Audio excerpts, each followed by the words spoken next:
Ray Ruiz, the actor, producer with so much passion, heart, and a whole lot of awesome.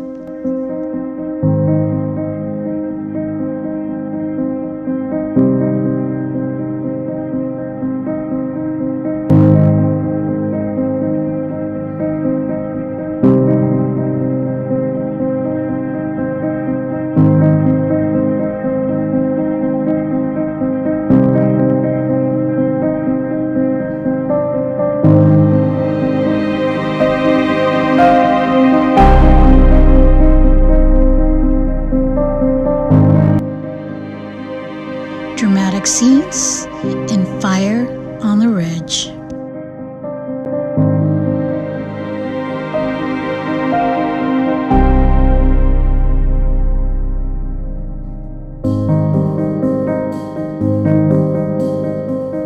So, describe, how do you prepare for a role?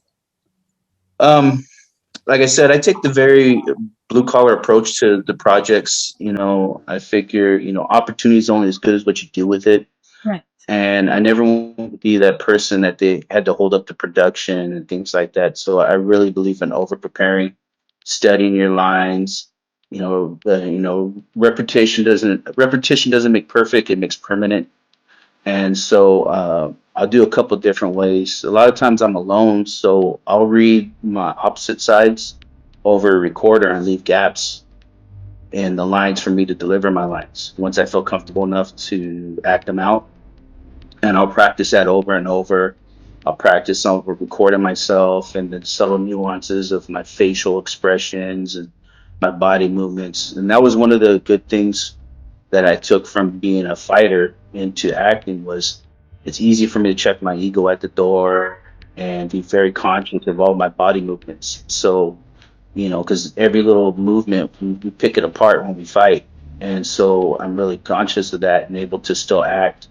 And when the director gives me direction, I don't take it personal at all. I just shut up, give them what they want, and try my best to let them bring the best performance out of me. Yeah. I like the fact that you said, you're when you're preparing for your role, your speaking lines, how you rehearse it, because there is such a thing as muscle memory, because it's the same thing Hmm. singing.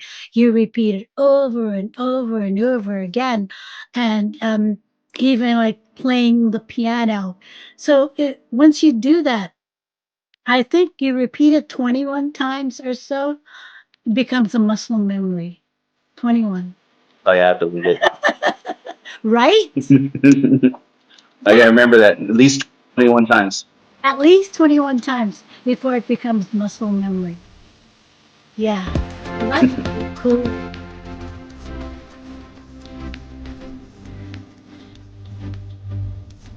I think I wanted to ask you, what did it feel like when you first stepped onto a set? Your very first role, you step onto a set.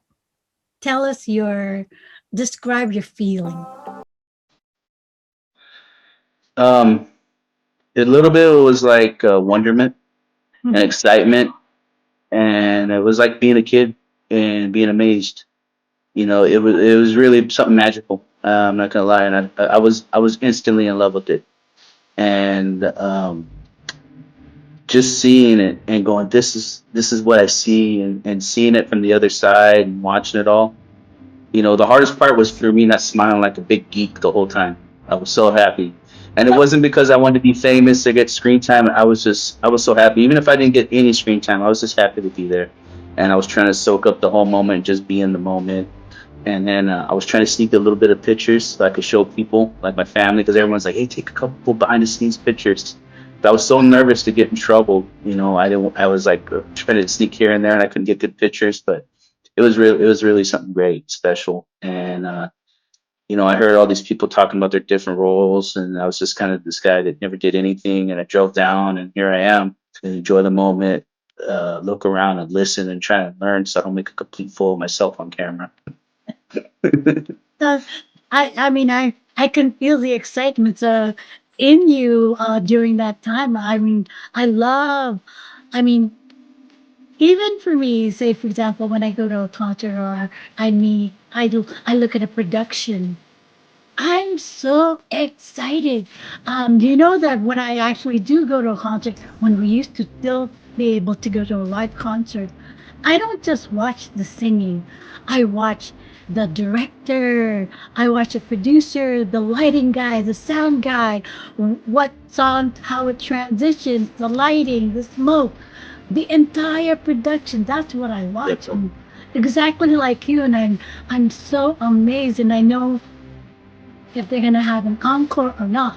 You know, because I can Hmm. see how they're moving the channel, the sound system, and yeah, the entire panel. I know what they're doing because I've been around it. But I can feel your Yeah, it's really cool. yes, Yeah, and then after being on the set a few times and things like that, when you watch a movie, you can say, "Hey, I know how they framed that shot," or "I know why they shot like that now," or you can kind of picture how it is, and it looks so grandiose, so magical on film. And sometimes it's something so simple, just maybe one little camera in a little room, but they can create magic with it. yeah. It's a lot of fun what they do.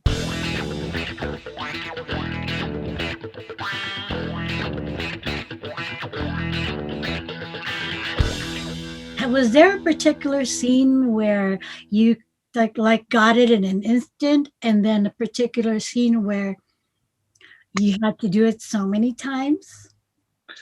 I've been pretty fortunate. I haven't had to do too many takes. There was a couple, like, you get that tickle and you got to cough. But one scene, it was pretty funny because it was, one of my biggest films at the time that I've done. It had fires, explosions, and the fire engines. It's a movie called Fire on the Ridge. Yeah. And I almost didn't do the film because it was during the pandemic and it was really difficult with the COVID and everything to do. But I go, I'm gonna do it. There's an opportunity, don't miss it. I'm so glad I didn't miss it because it grew into something really special. And I was playing a captain, a fire captain on the scene.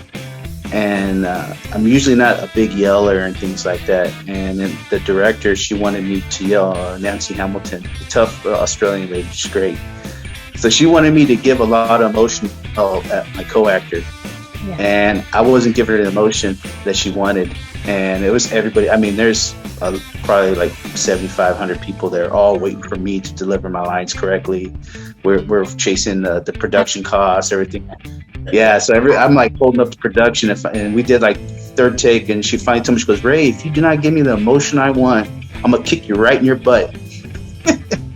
And she was serious, and I thought about it, so I was like, "Okay, lady, you want me to let loose? I'm gonna let loose." But it was really fun after that, and I realized what she wanted. She wanted me to let loose and really get that passion in there. Right. And to this day, some of the lines I delivered in that scene, they still tease me about it, like my family and friends. Wow.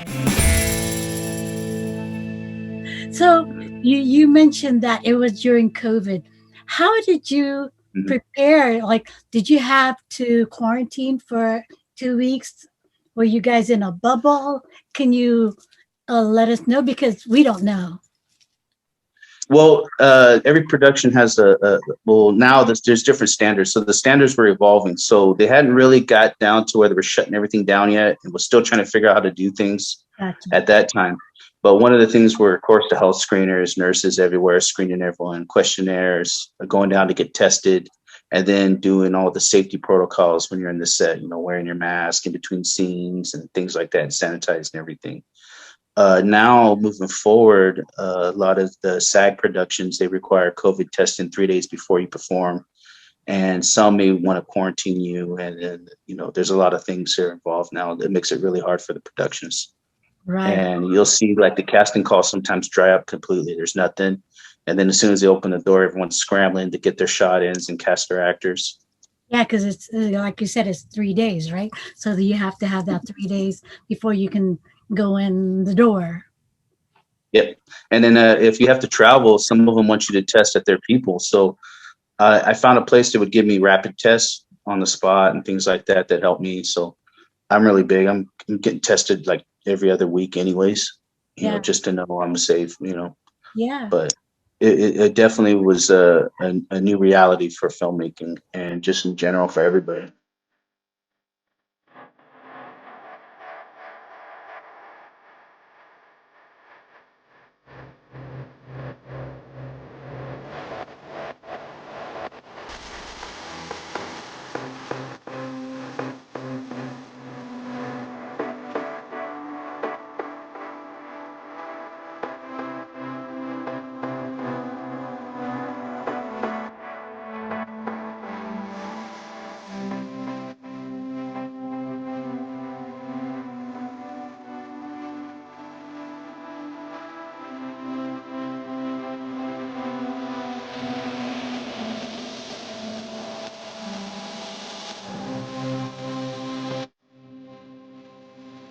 Ray Ruiz, the passionate actor, filled with so much heart and a whole lot of awesome on Vilma Live in LA.